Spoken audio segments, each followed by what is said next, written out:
Hello students, आज आप सभी के लिए पास्ट इंडेफिनिट टेंस से संबंधित मैं कुछ विशेष नियमों को आपके लिए लेकर आया हूं। ग्रामर से संबंधित आप इसे समझें, देखें और हिंदी से अंग्रेजी अनुवाद बनाते समय इन नियमों का पालन करें ताकि आपके सेंटेंसेस सही हों। इनका प्रयोग आप लिखने में भी, बोलने में भी और समझने में भी हर जगह कर सकते हैं। इसलिए प्रत्येक टेंस की एक मूलभूत चीज को आपको जानना अति आवश्यक है। आइए हम इसके बारे में बात करते हैं। Past indefinite tense. Past indefinite tense मैंने बोर्ड पर पहले से ही कुछ चीजों को लिख रखा है, आप चाहें तो इसका स्क्रीनशॉट पहले ही ले लीजिए ताकि आपको आगे समझने में आसानी हो। आइए इसको डिटेल समझते हैं। यह है past indefinite tense. Past indefinite tense का हिंदी अर्थ होता है अनिश्चित भूतकाल। अनिश्चित भूतकाल पहले से ही मैं टेंस में आपको समझाते आया हूं कि किसी भी टेंस को पढ़ने से पहले आप उसकी डेफिनेशन और उसके मीनिंग को जरूर समझें। जैसे यहाँ पास्ट इंडेफिनिट अनिश्चित, अनिश्चित भूतकाल यानी ऐसी क्रियाएं जो भूतकाल में अनिश्चित हों, उन क्रियाओं के लिए पास्ट इंडेफिनिट टेंस का प्रयोग किया जाता है। इनकी हिंदी सिंबल्स कुछ हैं जिनको आप कॉमन वे में समझते हैं। यह है हिंदी पहचान। हिंदी पहचान हिंदी क्रियाओं के साथ ता था, ती थी, ते थे। यहां आप रिमाइंड करें, प्रेजेंट इंडेफिनिट टेंस जब आपने पढ़ा था तो उसमें ता है, ती है, ते है। प्रेजेंट का ही पास्ट टेंस ये पास्ट इंडेफिनिट है, तो ता था, ती थी, ते थे, सिंबल चेंज हो गया। उसके अलावा या था, ई थी, ये थे, ये भी पास्ट इंडेफिनिट टेंस के सिंबल है। या कभी कभी होता है या, ये, ई, जो ये दिखाता है कि कार्य अनिश्चित है, यानी कार्य का अनिश्चित होना पाया जा रहा, इसलिए इत्यादि जिनसे पास्ट टेंस में कार्य का अनिश्चित पाया जाए या अनिश्चित होना पाया जाए तो पास्ट इंडेफिनिट टेंस होता है। अब इसको ट्रांसलेशन बनाते समय क्या ध्यान देना चाहिए? तो सबसे पहले अफर्मेटिव सेंटेंस का रूल। अफर्मेटिव सेंटेंस यानी सकारात्मक वाक्य, इसमें सबसे पहले आएगा सब्जेक्ट, फिर उसके बाद आएगा वर्ब सेकेंड। वर्ब सेकेंड सारे टेंसेज आप पढ़ेंगे, कहीं भी आपको वर्ब का सेकेंड फॉर्म प्रयोग करने को नहीं मिलेगा। केवल पास्ट इंडेफिनिट टेंस ही ऐसा टेंस है जहां वर्ब का सेकेंड फॉर्म प्रयोग होता है। अब आपको वर्ब के रूप, form of verbs, first, second, third form and ING form, ये आपको एक लिस्ट तैयार करनी चाहिए और प्रत्येक वर्ब की फर्स्ट, सेकेंड, थर्ड फॉर्म और आईएनजी फॉर्म बनानी चाहिए। अभी मैं आपको एस या ईएस लगाने की और सेकेंड और थर्ड फॉर्म बनाने की और आईएनजी फॉर्म बनाने की भी मैं एक वीडियो दूंगा। फिलहाल आपको एक लिस्ट तैयार करनी चाहिए क्रियाओं की और उनके इन फॉर्म्स को बनाने का प्रयास अवश्य करना चाहिए ताकि आपका कॉन्सेप्ट क्लियर रहे। फिलहाल आप यहां समझें कि पास्ट इंडेफिनिट टेंस में अफर्मेटिव का वाक्य होगा तो पहले आप सब्जेक्ट लिखेंगे, फिर उसके बाद वर्ब का सेकेंड फॉर्म लिखेंगे, फिर ऑब्जेक्ट यानी कर्म लिखेंगे, फिर अदर्स लिखेंगे। सब्जेक्ट कैसे मिलता है? कौन से प्रश्न पूछने पर। ऑब्जेक्ट कैसे मिलता है? क्या या किसको से प्रश्न पूछने पर। और वर्ब कैसे मिलता है? जिनके साथ हिंदी क्रियाओं में पहचान जुड़ी होती है वही वर्ब होता है। नेगेटिव सेंटेंस में आप आएंगे तो नेगेटिव सेंटेंस में दो रूल बनेंगे, एक नहीं के लिए और एक कभी नहीं के लिए। नहीं केवल दिया है तो आप समझें कि वो नेगेटिव सेंटेंस है और उसमें सबसे पहले आप सब्जेक्ट लिखिए, फिर डिड ये सहायक क्रिया, ये हेल्पिंग वर्ब है। पास्ट इंडेफिनिट टेंस में helping verb. Past indefinite tense में अफर्मेटिव सेंटेंस में कोई भी सहायक क्रिया नहीं लगती और नेगेटिव सेंटेंस में डिड का प्रयोग किया जाता है, वो भी जब नॉट रहेगा तब डिड का प्रयोग किया जाता है। इसी तरह जैसे आप प्रेजेंट इंडेफिनिट टेंस में देखे होंगे कि अफर्मेटिव सेंटेंस में कोई भी सहायक क्रिया प्रेजेंट इंडेफिनिट टेंस में नहीं लगती, लेकिन नेगेटिव और इंट्रोगेटिव बनाते समय डू या डज सहायक क्रिया का प्रयोग किया जाता है। ठीक उसी तरह यहाँ पास्ट इंडेफिनिट टेंस में भी है कि पास्ट इंडेफिनिट टेंस में अफर्मेटिव में कोई सहायक क्रिया नहीं लगती और नेगेटिव सेंटेंस में नॉट वाले वाक्यों में डिड का प्रयोग किया जाता है, डिड सहायक क्रिया के रूप में प्रयोग की जाती है। तो सब्जेक्ट के साथ डिड, फिर नॉट, फिर वर्ब से फर्स्ट, यहां सेकंड नहीं रह जाएगा क्योंकि जब डिड लगता है सहायक क्रिया लगती है तो ये वर्ब का फर्स्ट फॉर्म हो जाता है। फिर उसके बाद ऑब्जेक्ट, फिर अदर्स। विद्यार्थियों आगे आप ध्यान दें, ये जो कभी नहीं वाले वाक्य आते हैं इनका रूल चेंज हो जाता है। जब कभी नहीं आता है तो ये भी नेगेटिव सेंटेंस है, लेकिन नेगेटिव सेंटेंस में अनुवाद बनाते समय अब डिड सहायक क्रिया को हटाना पड़ेगा, कहीं तब यहाँ केवल नहीं, कभी नहीं के लिए नेवर लगता है और फिर अगेन वर्ब का सेकंड फॉर्म प्रयोग करना पड़ेगा। यानी इसमें आप पहले सब्जेक्ट लिखेंगे, फिर नेवर, फिर वर्ब सेकंड, फिर ऑब्जेक्ट, फिर अदर्स लिखेंगे। इसी तरह आप इंट्रोगेटिव सेंटेंस का भी रूल देख लीजिए। इंट्रोगेटिव सेंटेंस बनाते समय क्या करना है, इसमें 3 तरह के रूल बनेंगे। एक क्या से शुरू होने वाले वाक्य, दूसरा प्रश्नवाचक शब्द वाले वाक्य, तीसरा कौन वाले वाक्य। तो क्या से शुरू होने वाले वाक्य में क्या होगा, पहले आप डिड लिखेंगे, फिर सब्जेक्ट लिखेंगे, फिर वर्ब का फर्स्ट फॉर्म लिखेंगे, फिर ऑब्जेक्ट, फिर अदर्स।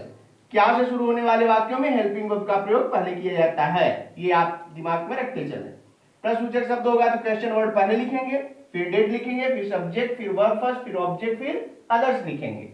इसी तरह कौन वाले वाक्यों का नियम, यहाँ जो कौन वाले वाक्य आते हैं इसमें आप एक बात और ध्यान रखा करें कि कौन वाले वाक्य जो होते हैं उन वाक्यों में सब्जेक्ट नहीं होता है, इंट्रोगेटिव वर्ड ही सब्जेक्ट होता है। इस तरह से क्या केवल कौन का ही वाक्य बनेगा, ऐसा नहीं है। कुछ ऐसे इंट्रोगेटिव वर्ड्स होते हैं जो सब्जेक्ट के प्लेस पर ही प्रयोग कर दिए जाते हैं, उन वाक्यों में सब्जेक्ट नहीं होता।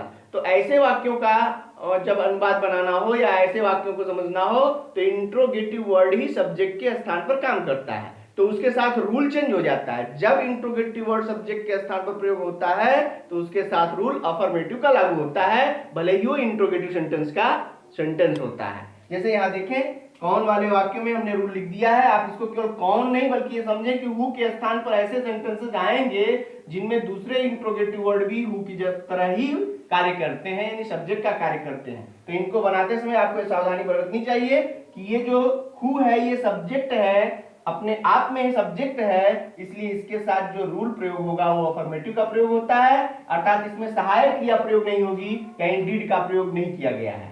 यानी हु प्लस वर्ब सेकंड, फिर ऑब्जेक्ट, फिर अदर्स का प्रयोग करते हैं। इस तरह से आपने देखा कि इनके रूल्स में किस तरह से आपको प्रोसेस का ध्यान रखना चाहिए और इनको याद रखना चाहिए ताकि आपके सेंटेंसेस गलत ना हो। अभी आप बहुत सारी इसमें कुछ कंफ्यूजन्स रहती हैं, जैसे कुछ सेंटेंसेस मैंने पहले ही बताया था, प्रेजेंट परफेक्ट टेंस का जो वीडियो बनी है उसमें मैंने बता रखा है कि पास्ट प्रेजेंट परफेक्ट टेंस और पास्ट इंडेफिनिट टेंस में बहुत थोड़ा सा अंतर होता है। विद्यार्थी इसमें कंफ्यूज हो ही जाते हैं, लेकिन उसका भी कॉन्सेप्ट क्लियर करने के लिए मैं आप सभी के लिए वीडियो लेकर आऊंगा और आप सभी को समझाऊंगा। आइए इस रूल को आप फिर से एक बार देख लीजिए, स्क्रीनशॉट लीजिए, इसको जूम करके बाकायदे इसका एक नोट्स तैयार कर लीजिए और मैं आप सभी को एक्सरसाइज देता हूं, यानी एक्सरसाइज भी समझा देता हूं। आइए इसे मिटा देते हैं।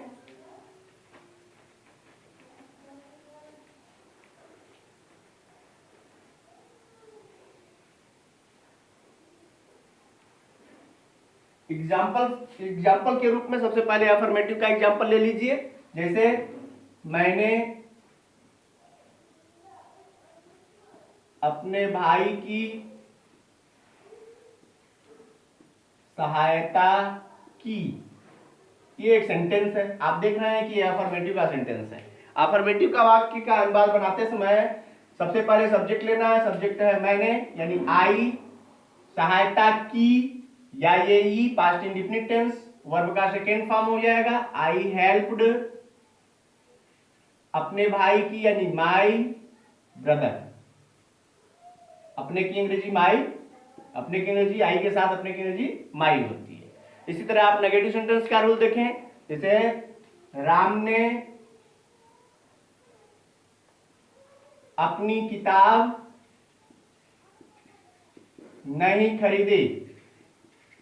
ये देखिए नेगेटिव सेंटेंस का वाक्य है, इसको भी आप देखें तो सब्जेक्ट इसमें क्या है, राम। नेगेटिव सेंटेंस का रूल है, पहले सब्जेक्ट लिखेंगे, फिर उसके बाद हेल्पिंग वर्ब लगता है डिड नेगेटिव में, नॉट वाले वाक्यों में। नहीं का रूल आप देखिए तो समझ में आएगा, डिड लगता है, फिर उसके बाद नॉट लगाएंगे, राम डिड नॉट वर्ब। अब यहाँ पर वर्ब का सेकेंड फॉर्म हो जाएगा, सॉरी वर्ब का फर्स्ट फॉर्म होगा क्योंकि डिड के साथ वर्ब फर्स्ट लगता है। तो यहाँ हो गया buy, Ram did not buy, और अपने की अंग्रेजी हो जाएगी हिज बुक। ये हो गया आपका नेगेटिव सेंटेंस। इसी तरह आप देखेंगे कभी नहीं वाले वाक्यों को, जैसे राम ने कभी झूठ नहीं बोला। तो जब आप इसका अनुवाद बनाएंगे तो कभी नहीं वाले का नेवर होगा, यानी हो जाएगा राम नेवर। अब नेवर वाले वाक्यों का रूल है कि नेवर लगता है तो डिड नहीं लगता, उसके बाद वर्ब का सेकेंड फॉर्म लगता है। तो बोलना यानी झूठ बोलने के लिए टेल का प्रयोग होता है, टेल का सेकेंड फॉर्म हो जाएगा टोल्ड। नेवर टोल्ड ए लाई। ये हो गया आपका नेगेटिव सेंटेंस। इसी तरह आप इंट्रोगेटिव सेंटेंस का भी एग्जांपल लीजिए, जैसे क्या तुम कल स्कूल नहीं गए थे। क्या से शुरू होने वाले वाक्य हैं, तो क्या का पहले हो जाएगा डिड यू। अच्छा, यहाँ नेगेटिव भी आ गया है, नहीं भी आ गया है, तो नहीं क्या कहां जाएगा, सब्जेक्ट के तुरंत बाद हो जाता है, यानी ये हो जाएगा not. Did you not, verb का first form go to school. कल का बीता हुआ कल है इसलिए यस्टरडे, आने वाले कल के लिए टुमारो, बीते हुए कल के लिए यस्टरडे का प्रयोग किया जाता है, क्वेश्चन मार्क। इसी तरह प्रश्नसूचक शब्द वाले वाक्य को भी देख लीजिए। सुनार ने अंगूठी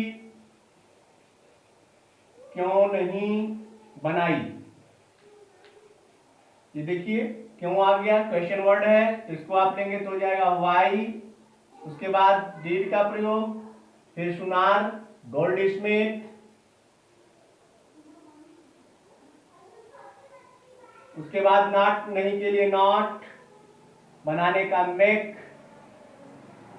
द रिंग।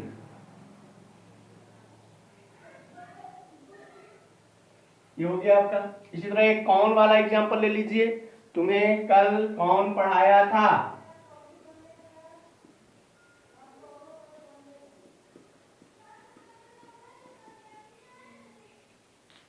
इसको आप देखिए, ये कौन, यही अब देखिए यहां पर जब कौन आ गया तो कौन ही क्या है, वो सब्जेक्ट के रूप में काम कर रहा है।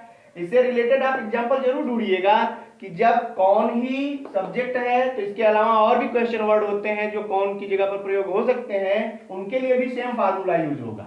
तो यहां आप लेंगे हु, टीच का सेकेंड फॉर्म, अब क्योंकि हु के साथ डिड नहीं लगता तो टीच का सेकेंड फॉर्म हो जाएगा टॉट यू यस्टरडे।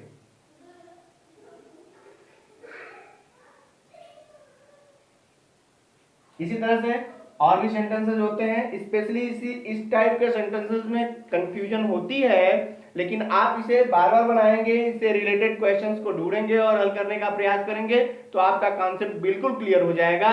और मुझे उम्मीद है कि आप सभी को ये सारे पास्ट इंडेफिनिट टेंस के रूल्स और एग्जाम्पल्स समझ में आए होंगे और आपको अब आगे एक्सरसाइज में कठिनाई नहीं होगी। और किसी तरह की कोई समस्या होती है तो आप मेरे कमेंट बॉक्स में जाइए, उसमें आप अपना कमेंट दीजिए। आप मेरे जो है टेलीग्राम चैनल पर भी जाइए, यूट्यूब चैनल के कमेंट बॉक्स में जाइए और मेरे फेसबुक पर, व्हाट्सएप पर आप कहीं भी अपने कमेंट्स डाल सकते हैं, उसका जवाब मैं अवश्य दूंगा। आप सभी को बहुत बहुत धन्यवाद। आप सभी ऐसे ही बने रहें। आप सभी के लिए मैं प्रतिदिन कोई न कोई नई वीडियो, नई चीज और नया कॉन्सेप्ट लेकर प्रस्तुत होता रहूंगा। आप सभी को बहुत बहुत शुभकामनाएं।